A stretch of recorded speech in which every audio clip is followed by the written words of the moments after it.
Network Management Systems, NMS, is a privately owned high-tech business set up in 2007 and located close to London. NMS was the brainchild of a Canadian computer engineer, Ray Edwards, who was looking to meet the needs of the converging computer and telecommunication industries. Ray, in many ways, is a classic high-tech entrepreneur, constantly searching for ways to exploit technological opportunities and not afraid to take the risks associated with high-tech startups. In his words, an entrepreneur is someone willing to work 18 hours a day for themselves to keep from working 8 hours a day for someone else. By the beginning of 2010, NMS was employing 75 full-time staff in a new purpose-built factory and office unit. These staff were a mixture of technically qualified engineers working in R&D, staff concerned with the manufacturing and assembly side of the business, and a small sales and service support team. The first product was a digital error detection box able to listen to computer signals and detect faults. The original box, designed by Ray, was built on his kitchen table and manufactured in a garage. Since its first product, NMS has developed 3 distinctive product service areas, namely 1. Data communications components sold to original equipment manufacturers, OEMs, that incorporated NMS components into their hardware. 2. Network management systems. And 3. Finally, the complexity of NMS products meant that technical support was a third key business area.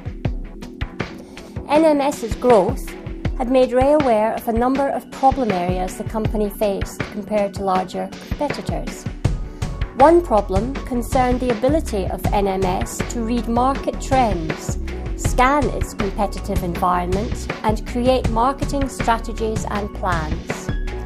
NMS market and sales planning only covered the year ahead. Larger competitors could invest heavily in sophisticated market research analysts and customer relationship marketing.